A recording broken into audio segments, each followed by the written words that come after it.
इस सूद में काउंट होगा, याद रखिए। इस्लाम में हेयर ट्रांसप्लांट करना कहाँ तक जायज़ है?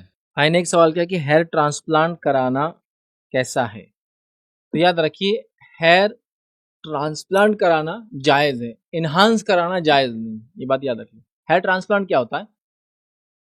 बाल लिए जाते हैं आपके, या तो सर के पिछले हिस्से के, क्योंकि उमूमन जब इंसान टकला होता है, बाल होता है, तो सामने के बाल पहले जाते हैं, उमूमन देखा गया।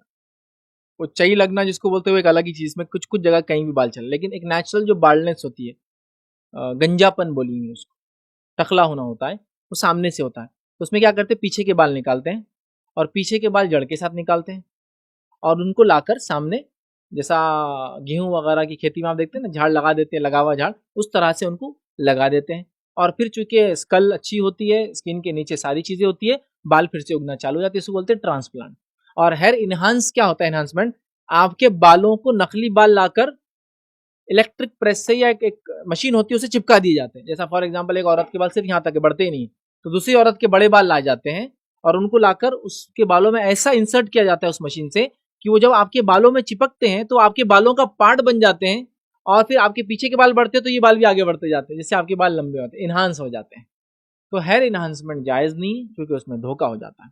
हेयर ट्रांसप्लांट उलमा ने कहा ये जायज़ है। उसकी वजह ये है कि इंसान को बाल होना उसकी फितरत है, फितरत में चेंज कुछ भी नहीं है। फितरत में चेंज लाना इस्लाम में हराम है, तब्दीली करना हराम है। ऐसे मेरी नाक चौड़ी ऐसी फैली हुई तो मैं उसको छोटी कराना चाहूँ, हराम है।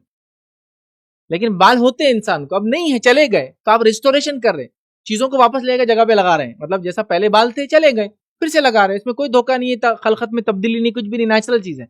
तो पीछे के बाल लगाए जाते आगे।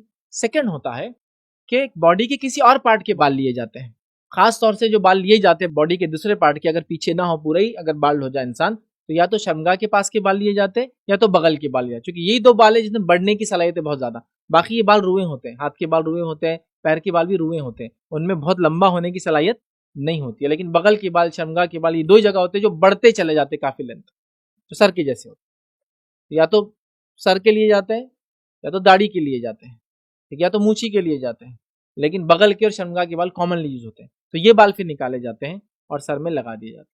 तो इसमें कोई हर्ज नहीं, उलमा के फतवा मौजूद है, ऐसा किया जा सकता है। इसके साइड इफेक्ट्स, ये सक्सेसफुल रहेगा अनसक्सेसफुल रहेगा, ये सब आप अपना डॉक्टर से बात करके देख लें, बट शरन ऐसा करना जायज़ होगा। सेकंड, इसमें क्वेश्चन ऐड कर सकते हैं, क्या बाल जो है, ऐसे बाल जो किसी और के हो, आदमी का मतलब वो बाल लायक ही नहीं, कभी होता है बालों में वो क्वालिटी नहीं होती कि वो लगे, तो इसमें उलमा लिखते हैं दूसरों के बाल भी लेके इसमें लगाए जा सकते हैं, याद रखिए।